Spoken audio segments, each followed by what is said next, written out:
time to talk about Big Bang Theory. I mean business and architecture. Today I visited Shell for some gasoline because my red Soul got a little bit dusty after road on the Road 1, California. And together with fueling up my car, I just decided why not to order car wash. It's very convenient. And here it's really easy as just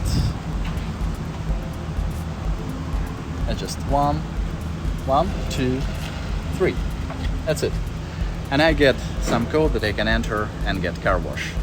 So it's a great example of upsell that is made by Shell, and it's really very convenient kind of additional business service.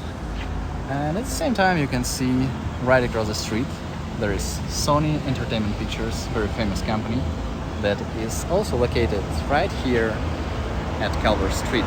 Both businesses are very successful and very famous, but it's in total different business domains.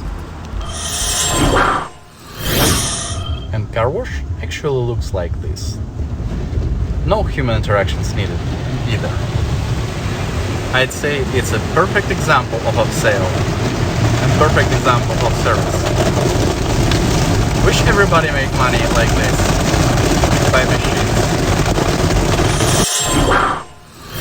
Talking about convenience of Shell services, it's probably worth to think about bigger picture. I mean about global market of oil and gas companies. And here we can look at Wikipedia. For example, there is a page that contains a list of largest oil and gas companies by revenue, and revenue is a very useful KPI. We'll see later in the next videos of this series that revenue is not the only metric we can use, and actually it doesn't show much about actual prosperity of company. But it's very good metric to understand how much money does company make. So on the world market arena, Shell is actually second company in the leaderboard, and it is second after the first one, that is Saudi Arabia oil and gas company. Another interesting thing to see is that I've been making video about Shell actually in the United States, in Culver City, in Los Angeles. But the thing is that this company is Netherlands and United Kingdom owned, so it's not American company in terms of legal ownership. And if we'll order companies by country and try to see how much money do American companies make worldwide, again, it's a page about worldwide market, it's not about American market.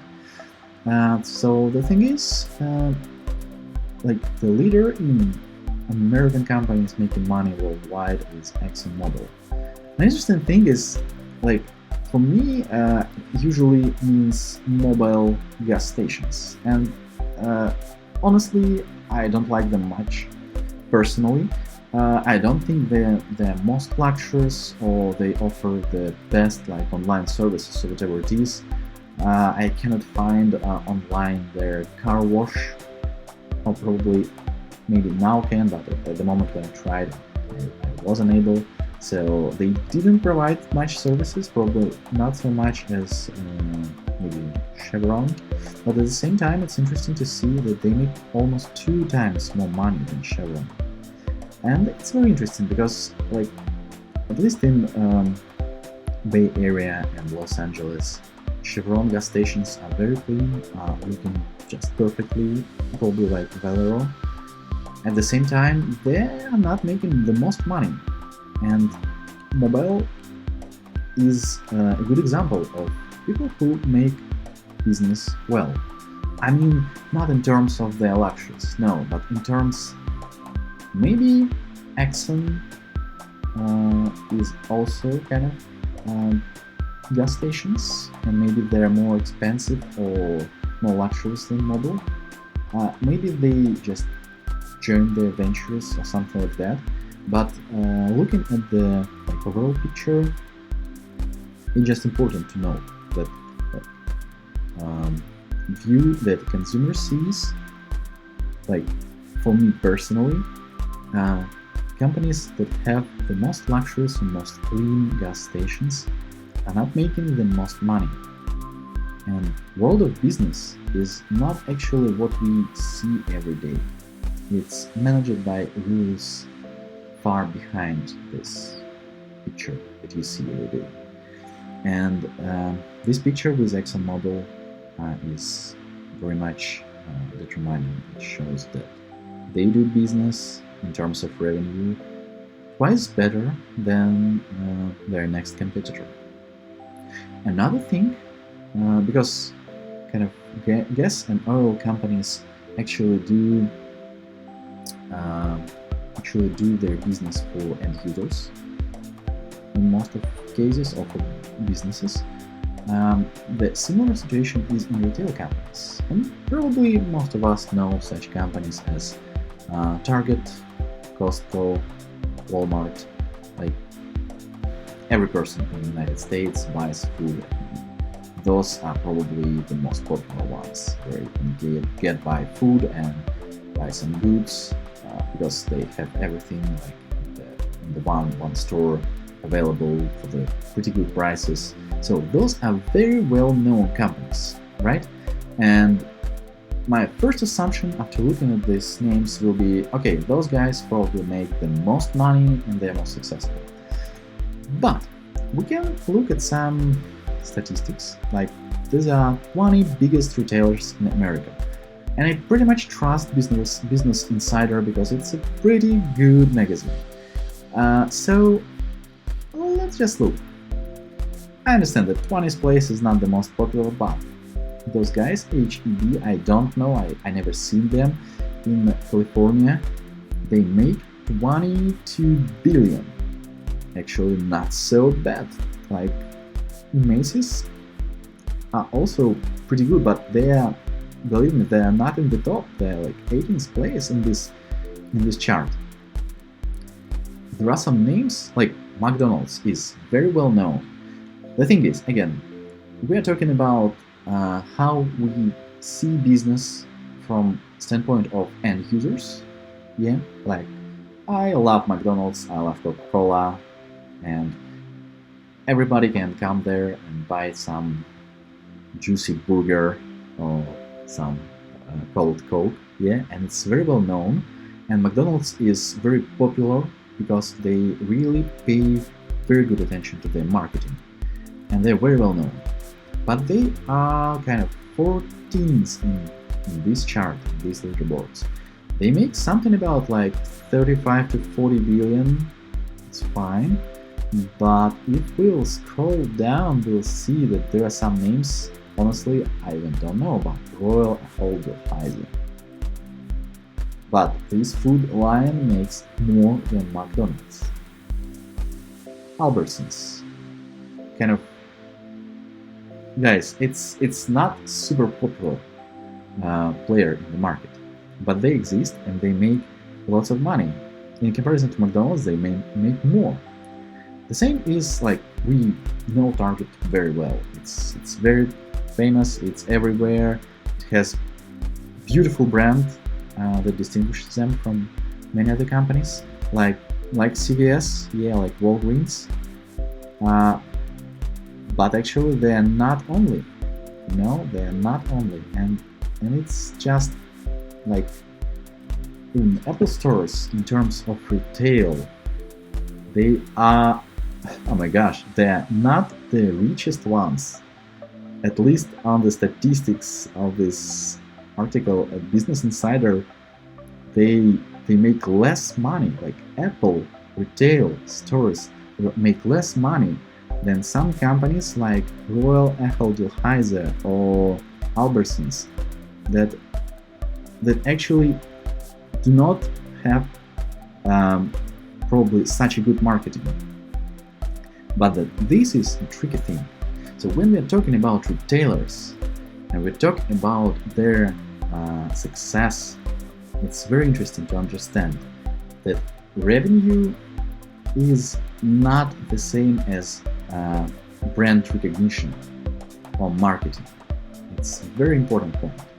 And it's also important to understand that those guys can make target some specific audiences that actually are not everyone.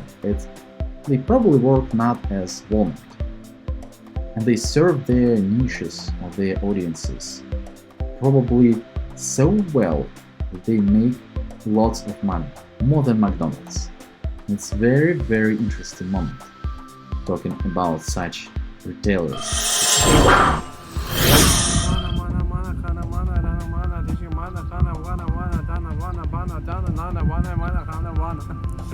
He's famous YouTube blogger, you know? You can find him, I will share a link below the video. And today we were walking with my friend Stanislav Black here in Playa Vista, and occasionally we found Yahoo!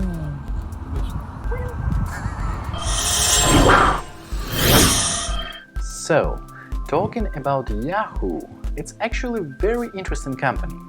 I know that most of us use probably Google search today, and Google search is kind of standard de facto for search worldwide, not counting Yandex or other systems that are pretty much popular in some locations. But like worldwide, Google is probably kind of standard. The thing is, Google was not the first in the search industry.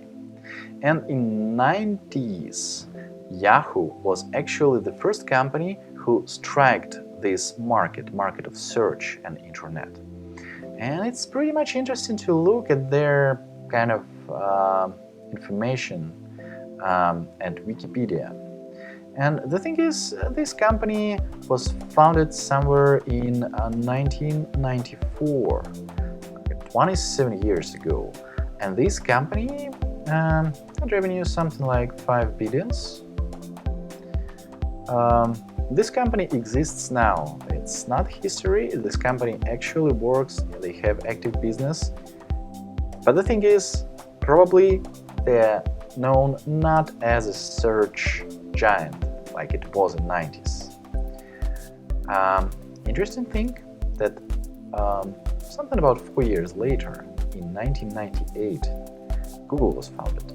And Google actually became a standard de facto for today. And it's interesting to look at like how their marketing or how their popularity relates to their revenues. And it's pretty much interesting because they have something like 66 billions. It's a lot. Yeah, it's a lot. And Google also leads in many other industries. But the thing is that they were not the first who actually started in the search market. And it's pretty much important to keep in mind that company that succeeds finally should not be the only or the first. And in the same markets, for example, in the search, or we can say in retail, doesn't matter, in the same market, there may be competitors who actually fight and win. And Yahoo and Google are very good examples of this competition. Also, talking about software companies, I know like all the internet is full of this kind of information, so I will not repeat everyone, let's just look at some statistics. And let's use Wikipedia, it's the simplest way to kind of check this information. So in 2020, past year, companies ranked by revenue made such picture, and we see that not only American companies are in leading positions, and we see that like Apple and Samsung are one of the richest companies by total revenue. And the very interesting moment is that Apple and Samsung actually make not only hardware, they also make software.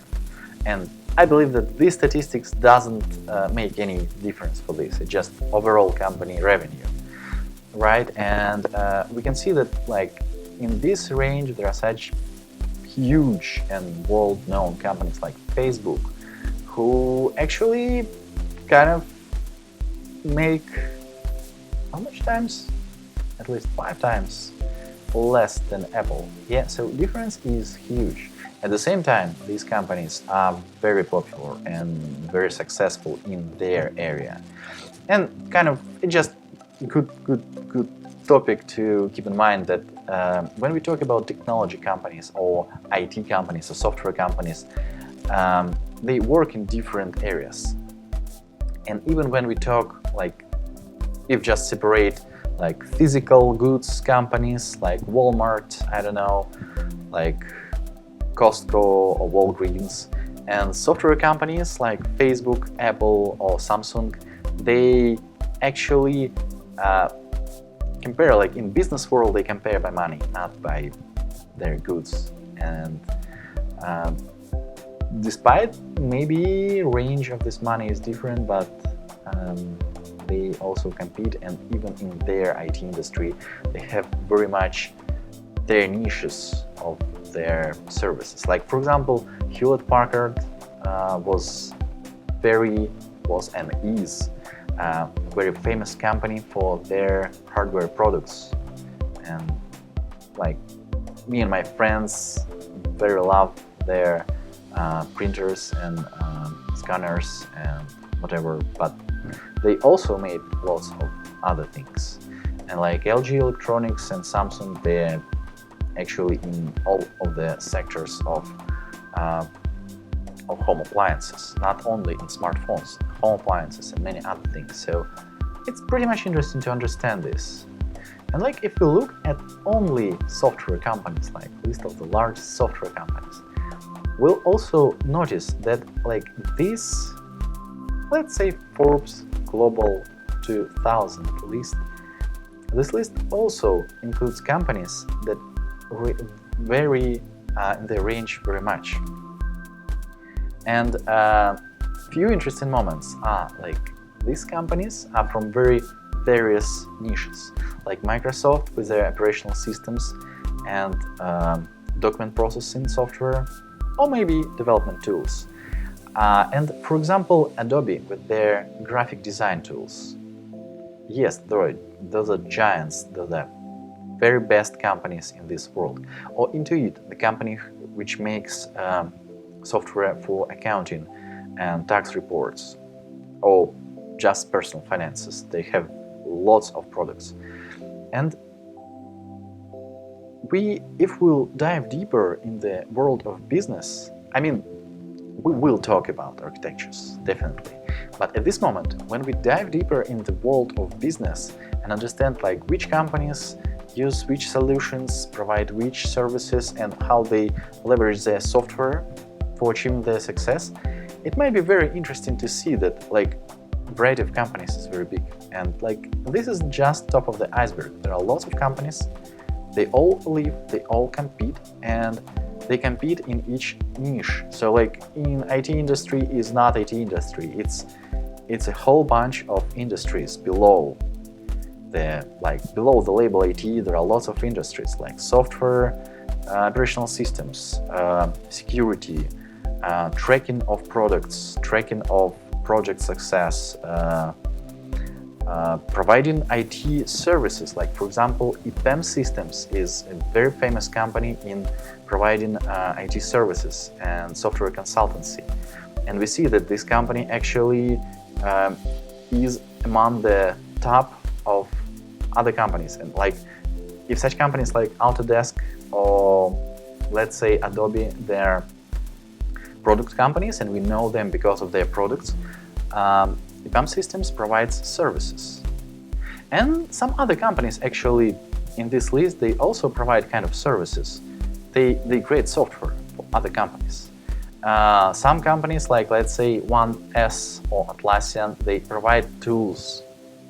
And it's kind of not, it's a product, it's a software product, but at the same time, there's tools that are used by other companies to make their like own products or make their business. So world of business is actually very interesting and very big. And talking about solutions in the world of business actually requires from us understanding of about which business we talk, about which companies. And like for architecture, these numbers maybe not the main thing, but they are very important because those numbers, especially in software companies, they show how well company leverages their tools. Some of the tools are actually based on architectures, and some of the tools based on other business strategies or other leverages. So, yeah. Hello YouTube! Hello YouTube!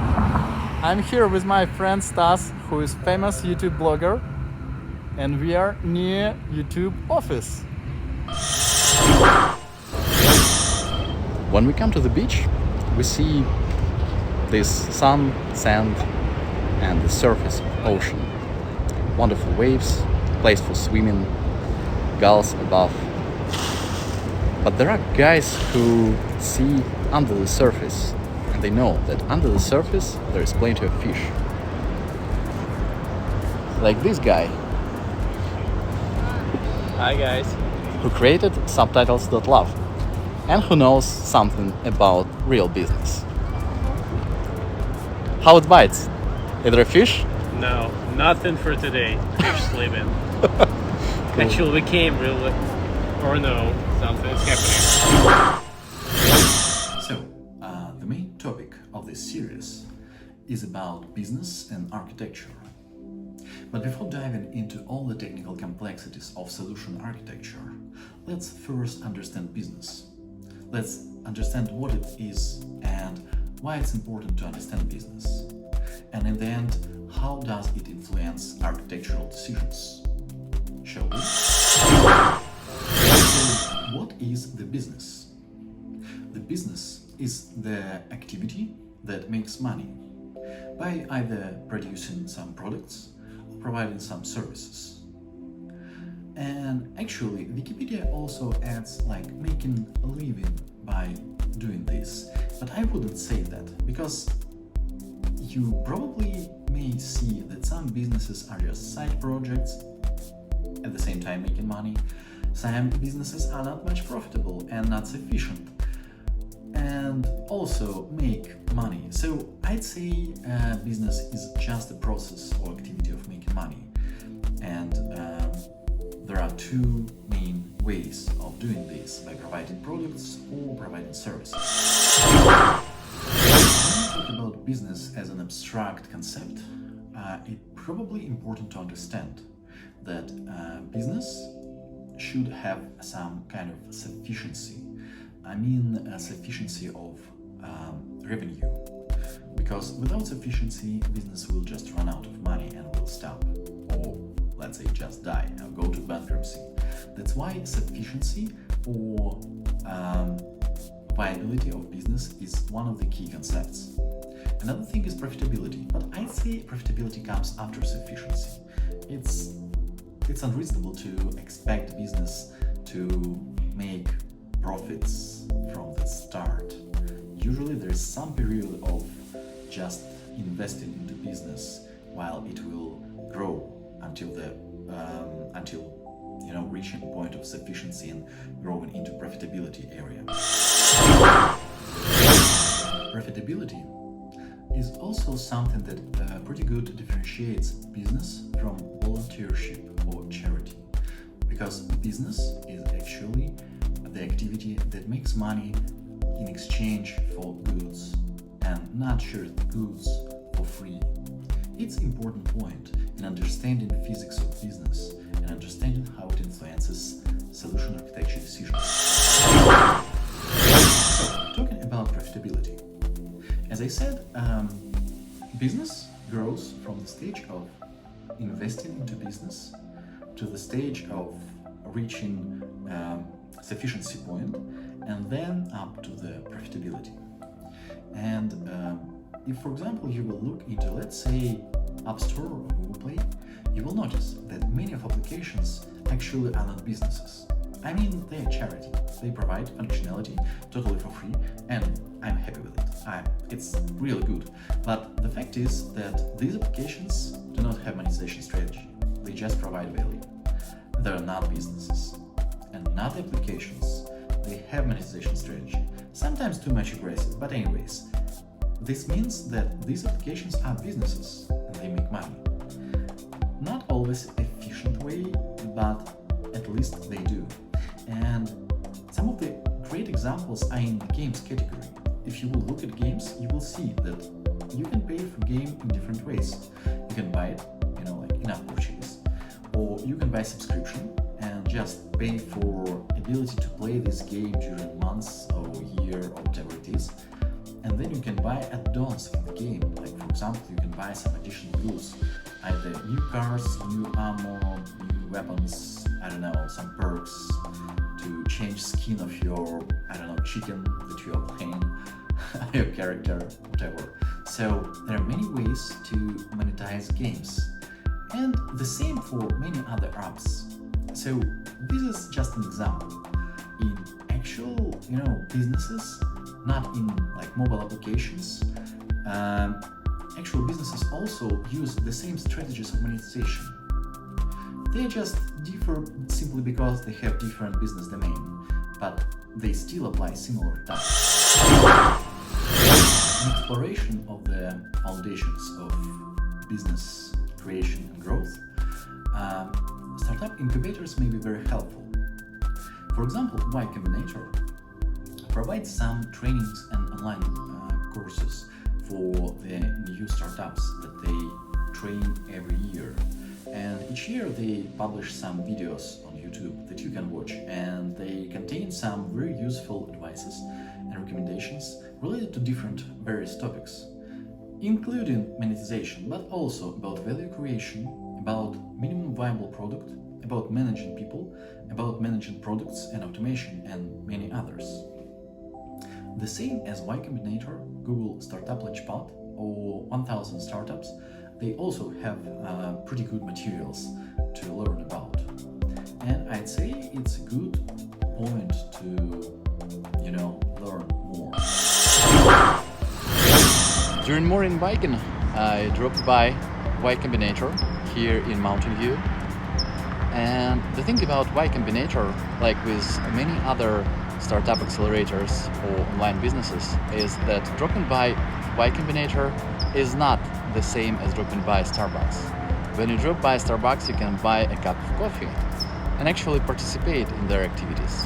But with Y Combinator, everything starts online, and many programs they run worldwide and online, and they have very organized system of selection of who participates and who actually is in accelerator this year. And actually you can learn more on the website, but for now just very interesting to admit that online businesses and startup accelerators are actually kind of completely online businesses. So like dropping by doesn't mean that you participate. Dropping by just means you can take selfie, like here. As Michael Dubin, founder of Dollar Shave Club, said in one of the most popular videos on the YouTube that actually gathered more than 27 million views about Dollar Shave Club, he said, "We also create workplaces." And this is a very important point, that businesses not only make money, they also distribute money between people. And it's very important because business requires people to operate it, to provide value, to create products, to realize, delivery and analytics and distribution, whatever it is. And it's very important to understand that business not only makes money, it also shares money. And those operational costs are benefit for people who participate in this business. And these people benefit from business success. Businesses do not exist in a vacuum. There are not some kind of abstract, super secret things that exist in, in some artificial world, not in the real world. No, they actually provide values and goods to the customers, and therefore they interact with customers. They share money with their stakeholders or employees, and therefore they interact with employees. And definitely businesses report to government, so they also interact with government. It means that businesses actually interact with lots of people, and they are not absolutely secret. Definitely, there is some intellectual property or IP and some trade secrets that businesses have to hide and have to keep in secret. But there are also some information that is publicly shared and publicly available. For example, IRS gathers information about all registered businesses, starting from small to the very large monopolies, and also companies that trade stocks, that have like past APO, they also report and are available at Securities and Exchange Commission, SEC, and many other governmental institutions may have information about businesses. So, saying about that, business is not some miracle. Business is very much studied thing, and there are some studies and approaches to systematize knowledge about business. Coursera was actually one of the first online educational resources that I used for online trainings, and their trainings are really good. As I remember, I probably started from algorithms and data structures. The amazing course by Coursera, recommended by my good friend and solution architect Max Zavgorodny. And actually, we started from this, and I found that there are many other. The cool thing about Coursera Business that it's like Y Combinator, it's also online. And one another interesting thing about online education is such giants as Coursera or Udemy started online education businesses pretty long ago.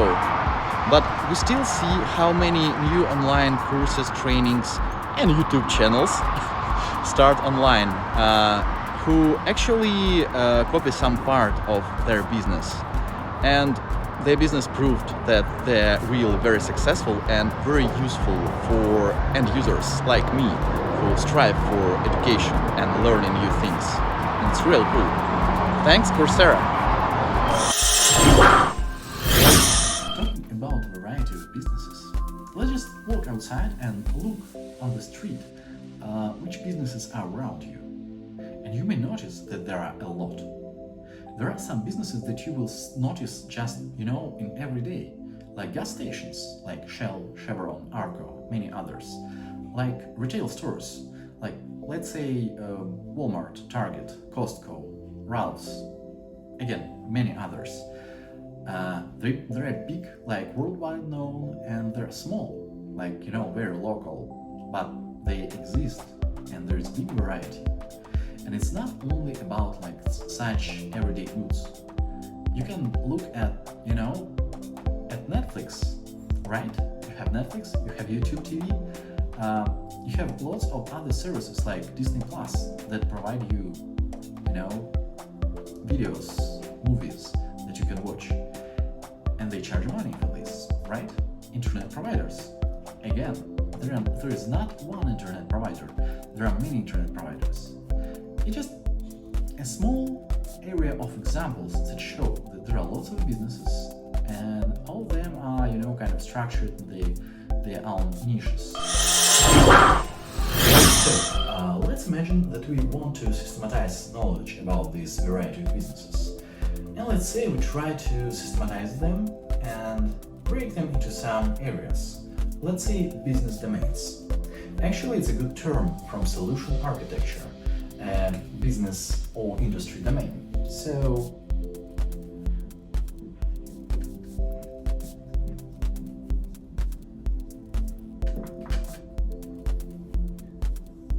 we'll talk about business domains. Some of domains are very much everyday. Let's say retail. Retail as, for example, Walmart, Target, Ralph's, Costco, probably bulk, but anyways, it's about everyday sales. Gas and oil. And I probably would say that energy is also there, more or less. Probably fast-moving consumer goods, providing these goods and selling them.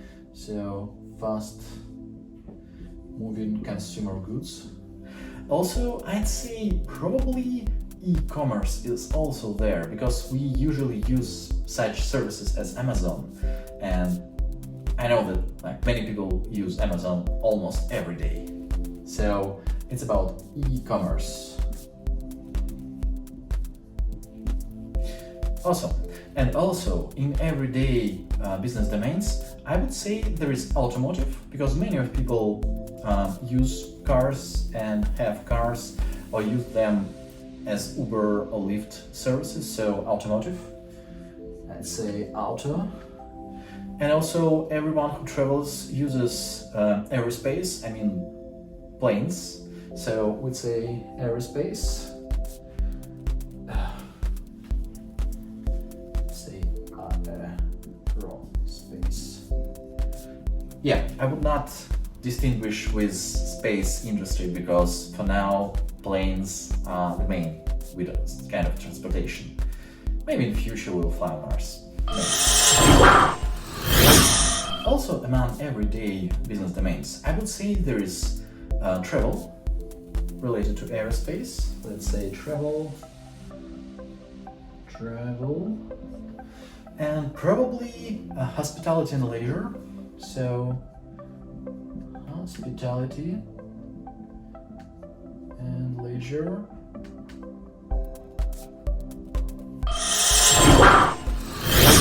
Definitely there is healthcare. Everybody cares about their health. We have those many medical institutions, so healthcare. And definitely education, because everybody gets education regardless of level. So education. And probably some kind of research and development, because all the universities, or almost all of the universities, have some research programs, either genome research or big hadron collider, or whatever it is, famous popular research that everyone looks at. For example, NASA research also probably is there, so research and development.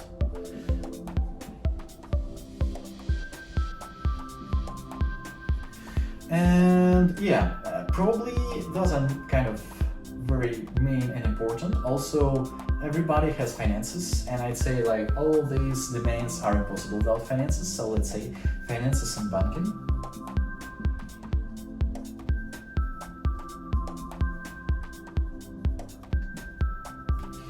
I would say that probably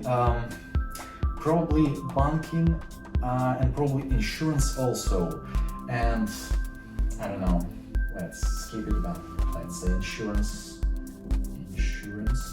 And besides insurance, there is also one very important, at least in in United States, very important financial business domain.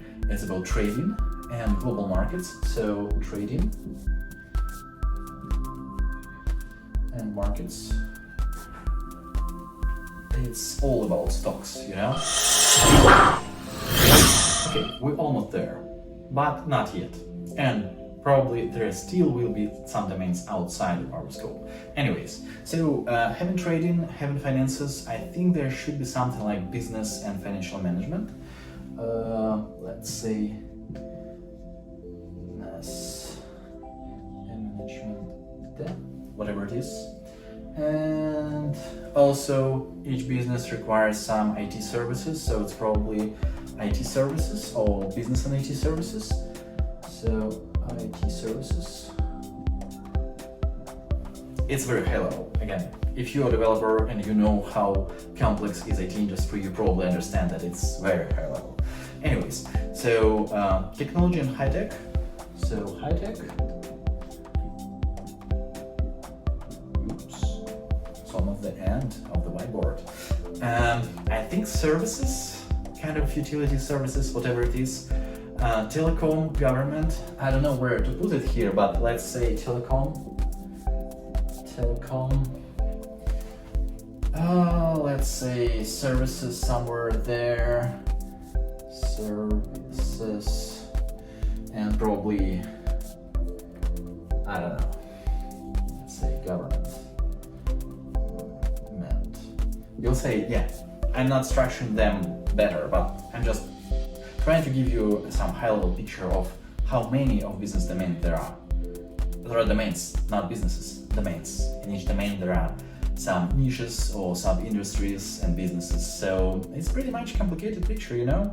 So it's just about, 25, 30? 1, 2, 3, 4, 5, 6, 7, 8, 9, 10, 11, 12, 13, 14, 15, 16, 17, 18, 19, 20, 21. Yeah, and I'm pretty much sure that I do not cover everything. So, talking about business domains, I would say that overall high-level picture of the world's businesses maybe, illustrated like some kind of a pie chart. So let's just draw some kind of circle, not ideal, but anyways. And let's imagine that all the money in the world, all the goods in the world that are traded for money, they make all this, full circle. Then each of the domain makes some piece, just some piece of the big pie. And this pie chart very abstractly shows that each business domain takes only part of the whole economy. Having this in mind, we can draw again a pie chart, like a big circle, for some specific niche. And you will see that from that overall world's economy pie chart, there is some business domain that says, okay, let's say for example oil industry. And let's say that in oil industry we have this pie chart of businesses working in it. And let's assume that there is some segment of oil sales. Let's imagine that it's 50%. Let's not look at the actual numbers, but the thing is, there's oil or gasoline. And this part will be distributed between some, big players. I don't know, let's say Shell, let's say Arco, let's say Chevron, I don't know, maybe Quick in, let's say, Minneapolis, whatever. So there are some big players that we probably know from every day. There are some small players. I don't mention who exactly, but I don't know, maybe United Oil, let's say. I've seen only one United Oil, or maybe two United Oil gas stations in LA, and there are not so many of them. So there are many small guys, and besides that, in this business domain, it's only sales of gas. Any gas station will probably also provide some additional services. Let's imagine it's about, let's say car wash, or maybe coffee, or maybe some energy drinks, whatever it is, or maybe some tire service, etc. So yeah, it's probably not the main part, but I would say that in the business domain of oil and gas, we have some kind of guys who play in the market in this area, and we have some additional services. And sometimes, from some statistics, I've seen that those additional services, they actually bring valuable part of money to this. But probably it's not like this. Probably it's something like, you know, like this. Whatever it is. So, talking again about business domain and players in the business domain, I would say that there is one important concept, that is market share. And I would say it's a very important one. So what is a market share? Let's imagine that we can calculate some of the revenues of all the companies in the market, and it will be a whole pie. And it will be shared between players. Let's say, for example, player 1, player 2, player 3, some others. It's pretty much, you know, usual picture. Probably I should draw it like this, but it will be anyways like this. So we have many companies in one business domain. And among them there are some leaders who take bigger market share and can allow, you know, more investments into their business, and guys who have smaller businesses. And this is not about only competition, it's also about understanding of why exactly these guys first. Well, these guys probably take a big part of their pie. Because, you know, like having, let's say, 1,000 of companies, we'll probably see that here are probably something like, you know, from 4 to 10 companies that will take something that is kind of 50% or whatever it is, something near that. And the thing is that they do their job better than others. And what is that job that actually makes them so different? So here's the thing. Actually, the pie is the whole competition in the market. And in the competition, only the best win. But by win, I don't mean that they take all. They take a bigger market share. And it's a pretty good definition. You know, like it's not the all or nothing. It's bigger market share. It's pretty much quantitative metrics. And at the same time, it doesn't mean that like one business will take all the market. One business may capture another companies, therefore taking bigger market share. At the same time, one business cannot capture all the market. There will be always some competitors. If there are no competitors, there is a big chance that if this business will go out of market or will stop producing those goods or services, that market will stop existing.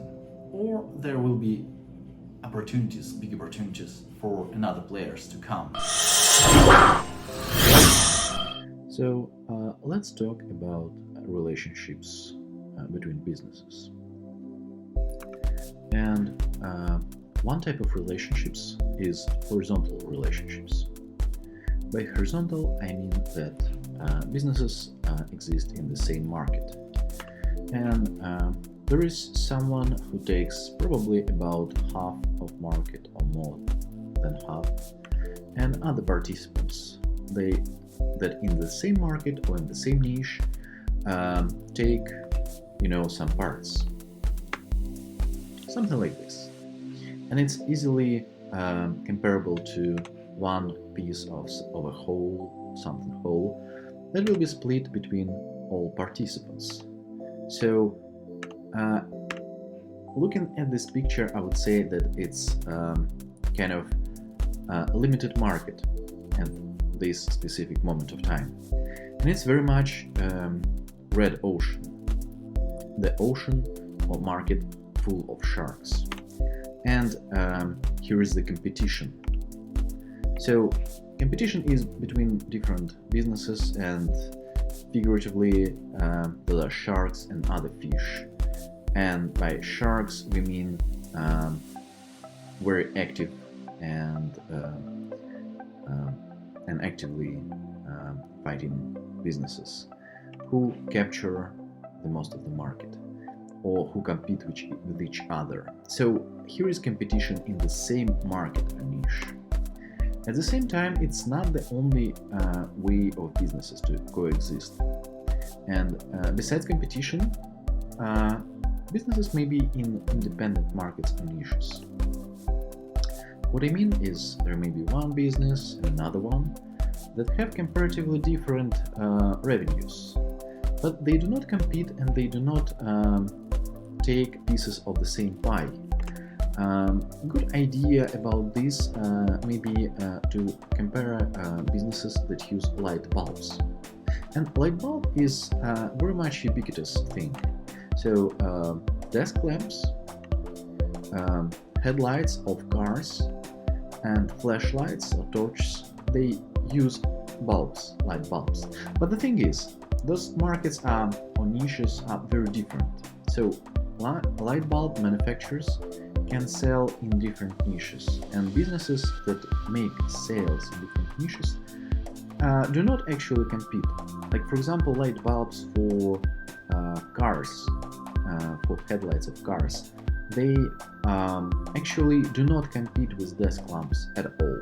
They may compete between other light bulbs for headlights that are used by car manufacturers, but they do not compete with all the types of light bulbs in the world. Only revenue may be compared. Yet another type of relations is vertical relations, and it's much more interesting. So let's imagine that we have some startup, and let's say this startup is in real estate market. And this startup, for making business, requires some activities and some purchases, some subscriptions, and the startup doesn't only sell, it also buys some. For example, the startup may buy something from Costco, wholesale, and may use, for example, USPS or FedEx for shipping goods that they ship to either end customers, or maybe to deliver goods from some contractors or from some store back to some startup. So in this context, some startup is a customer for Costco, and USPS and FedEx are both service providers for some startup. The thing is, USPS and FedEx are very much competitors between each other. But for some startup, and it's a vertical relation, USPS and FedEx provide services and actually benefit from providing this service, so they earn money on providing service to some startup. Of course, business of some startup is not limited to only buying in Costco. They may buy, for example, at Amazon or make purchases online, on web, and get delivery by Amazon, let's say Amazon Prime. And here is the thing. So delivery by Amazon Prime is made separately by Amazon. So Amazon may involve USPS or FedEx for delivery of some orders, but mostly they will probably use their own contractors or their own delivery service. So also Amazon doesn't compete directly with USPS and FedEx because it has its own delivery service. Also, Amazon doesn't compete directly with Costco because it's not a retail store, it's not a wholesale store, it's online web store that has totally different market, totally different niche. And let's imagine that our some startup, because it's in real estate, so it hires DevCon for providing some construction or renovation services. And DevCon provides service and is a contractor. It's yet different type of relations. And DevCon buys some supplies and materials from Home Depot, and here is more complex vertical relations. So some startup hires DevCon, DevCon buys from Home Depot, some startup pays to DevCon, some startup pays to Home Depot. There may be also the same contractor in little bit different area, YARDZEN, who provides landscape design. So, for example, DevCon makes building work, YARDZEN provides landscape design, and both DevCon and YARDZEN may use products manufactured by RedCamp. For example, RedCamp is manufacturing shovels, and those shovels are very good, so both contractors, YARDZEN and DevCon, like them and use them during their contracting work, and also those red camp shovels may be bought maybe at Costco, maybe at Amazon, maybe at Home Depot. So manufacturers are actually on yet different level of these vertical relations of business, and they make money. Probably again, those are money from some startup that buys equipment for some specific work that DevCon or Artisan do. But the thing is, even if they pay to Redcamp, they pay to some layers of intermediates who provide the services. Also, our some startup has website, and they hired the freelance designer Kate, who made some amazing work on design of their website, banners, or some marketing materials. And the thing is, freelance designer Kate is solo proprietor who works independently, and some startup was able to find Kate thanks to Upwork, an online market of hiring people for some temporary contractual works. And it's another type of the many layers relation. So freelance designer Kate benefits because she got paid for job that she does, and she has freedom to choose for whom she delivers her design services. At the same time, some startup benefits because they got a good skilled freelancer that is not a full-time employee, so they do not need to pay salary all the time. They just may pay for some specific work, short-term relations. And the good thing that they were able to find this freelance designer through Upwork. That is another layer, another kind of a web market or web service to find designers. And Upwork also charges some money and gets benefit, gets revenue from such customers as some startup. Let's imagine that at some moment, after working with designer Kate, some startup decided to implement not only a first version of website, but redesign website and probably provide native mobile applications for iPhones and Androids. And they hired trusted software engineering agency as a big contractor who provide lots of services. They still work with freelance designer Kate, but they organize this work in more complex manner. So we see that there may be contractors that do similar works, but they relate in different manners, right? And again, so we have these contractors and we have full-time employees from some startup that also kind of work on these things, on different things. And yeah, so some startup decided to find very kind of stable and effective team. So they hired this trusted software engineering agency to do development job. And first thing that engineering agency did, they helped some startup to introduce G Suite in their work. And it added additional security layer. It added some Google Cloud services to some startup business. And actually, it was the basis to provide access to some startup services for engineers of software agency. And interesting thing is, from one standpoint, it's kind of some work that engineering agency did. From other standpoint, G Suite is a product of Google.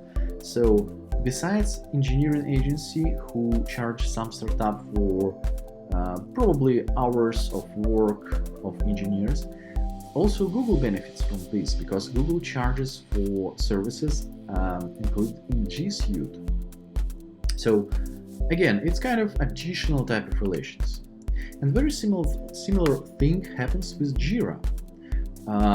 Some startup used Jira to track work and effectiveness of software engineering agency team.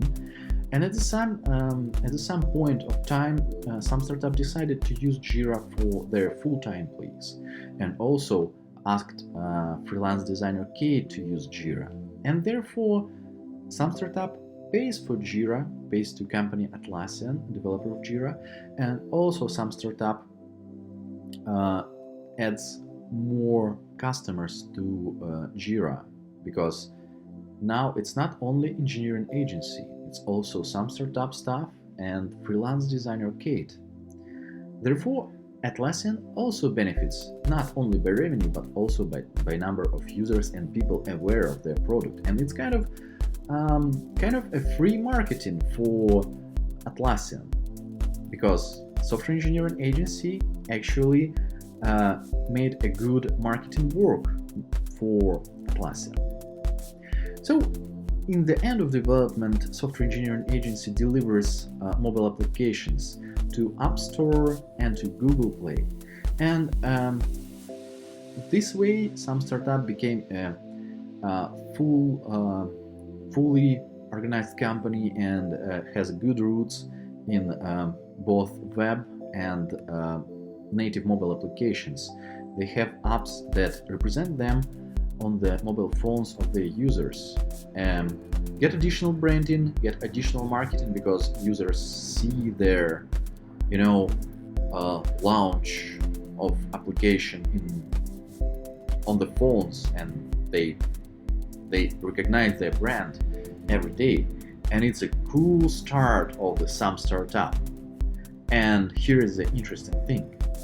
So some startup launched fully in all markets. At the same time, using App Store and Google Play makes some startup customers of Apple and Google, because they actually use products of Apple and Google. An interesting thing that besides paying, let's say, $100 each year for developer certificates for Apple, that may be done by a trusted software engineering agency, it doesn't matter much.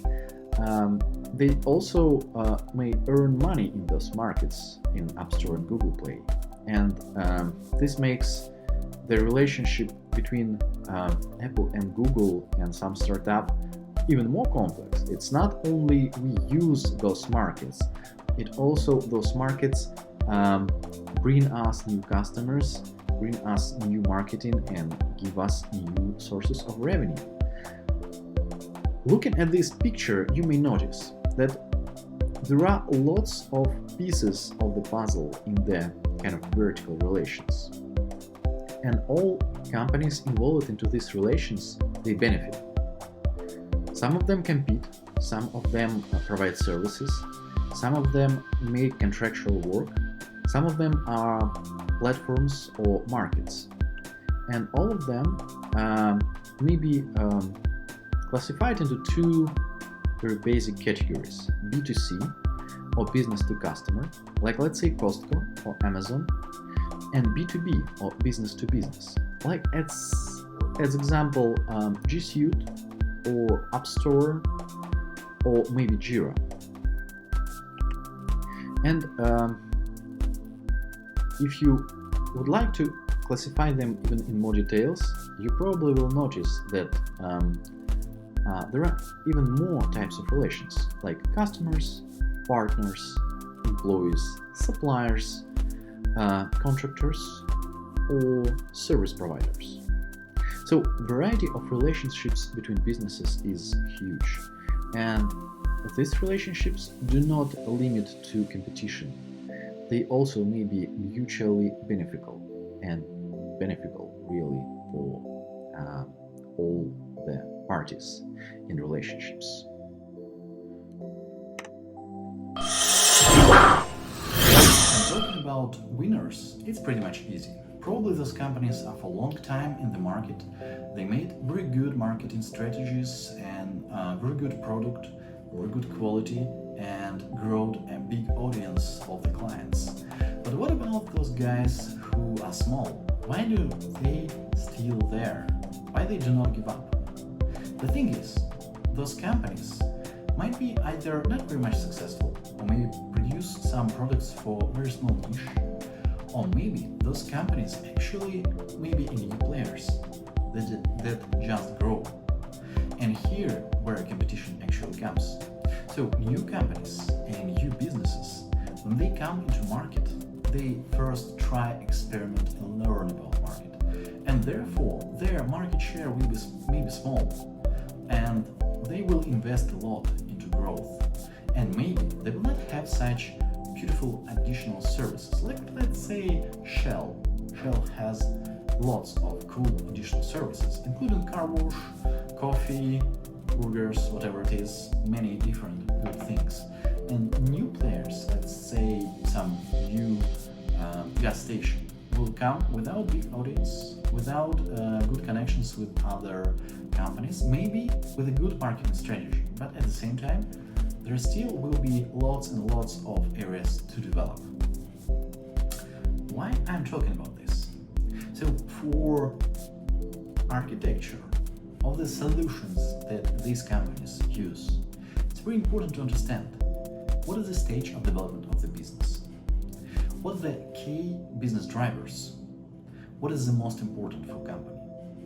And besides understanding of business domain, like let's say, is this project or system, is it for business in, let's say, healthcare, or is it for business, let's say, in, I don't know, in automotive? Besides that, it's very important to understand which market share takes this company, and what is position of this company in the overall, chart or overall pie chart for the market. This is very important because, first, architecture of solution will include only things that are important for business. And the second, it's reasonable to focus on things that are important for business in current state. Because in different phases, business needs very different things. Let's say $100 startup that actually has one pager WordPress web page about the product with one selling button. This startup doesn't need huge, AWS cloud backend with, I don't know, queues with additional services with scalability, etc. Maybe scalability will be a point, but at the very beginning not, definitely not. At the same time, for a big company with big establishing business and, like billions of dollars in revenue, let's say at Amazon, even doing very simple, seemingly simple change in, website or additional service that potentially will introduce and involve lots of load by customers, it seemingly simple thing will be totally different from what is done for a like small startup, because big company like, let's say, Amazon or Walmart or Target, whatever it is, it will require big loads, right? Big customer base, big scalability, and probably big durability. Because, let's imagine that like some e-commerce store or online store like Amazon, if it's down for, I don't know, small time, it actually, it can be count like, losses in millions of dollars, but at the same time, it's dissatisfaction of customers, and it's more important, because the bigger store is, or the bigger business is, the more customers will be dissatisfied with some kind of outage or problem. And therefore solutions for bigger companies need to be more complex, need to be more robust. And there is one additional, advice for architects, that when we look at business and understand it well, it's very good to also understand that big business can afford more, simply because big business makes more money, and not only because you actually can make sale based on price by value, but also by simple logic that this business will benefit more if it will have more reliable solution. And this solution may be more complex, simply because it involves more customers, it involves more load, and should get more revenue. And it's also additional important point. If this is system with high load and lots of customers, it should be not charity if we do a very complex solution. Because if it's charity, if it's for free, then solution should be different. This solution should not be, very complex and very expensive, because company that does very scalable thing but for free wouldn't like to afford, very complex and expensive solution. So here's where understanding of business is very important for architects, actually, in everyday life. I'm talking about competition and solution again. So businesses actually win because of quality of their product, but definitely not only. So there are many tools of business to achieve success. And as architect, you should understand this. It's not only about high quality product, or perfect UI and high availability, or perfect scalability. Yes, those value. And there are lots of quality attributes and metrics that we will discuss in future videos. But for now, let's understand that from business standpoint, the main drivers are actually marketing, quality of product, work with customers base, right? Having good reputation and having good time to market value. So providing products and services very quick. And the interesting thing is, for different companies, it's very different. Let's say for Amazon, for example, it's very valuable to provide delivery very quickly. Like 1-day delivery for Prime members is one of the main benefits why people actually subscribe to Prime and pay something like $100 a year or even more, I think. So it's one of the ways to get people into subscription. Definitely, behind this subscription, there is pretty much good economic evaluation that gives reasoning why this number is sufficient to keep the army of delivery guys and fleet of delivery trucks and provide all this system of fast delivery of products. But besides that, it's actually very simple and valuable. Other businesses may need something different. Let's say, for example, some company that makes shoes for you and actually makes measures of your shoe by making simple AR, augmented reality measures. So it just takes picture of your leg or foot and just measures sizes and just prints out shoe. I think the most important, and that for that company, at least nowadays, maybe to provide good quality or excellent quality, because this shoe probably will cost more than shoe that you can buy from usual store. And the thing is, high quality is valuable here. When we look at the ocean, we see only waves and birds flying above. But actually, beneath the water, there is fish, there are sharks, there is whole underworld, undersea life. We can see it. We can see it when we just look above. The same with business. When we look at the world around, we see only gas stations, grocery stores, services. But in fact, it's a whole ocean of businesses. Some oceans are blue, some oceans are red, but it's a lot of businesses fighting for their market share, attracting customers, building money on the very different things in very different business domains.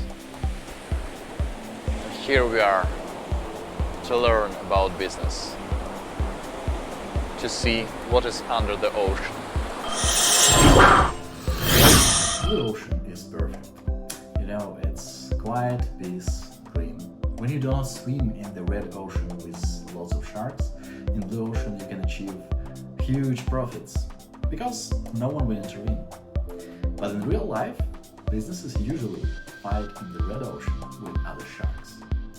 And we here just started to look into business and just made a sneak peek under the surface of ocean to see that there are plenty of fish and sharks. In the next videos, we will use more scientific approach.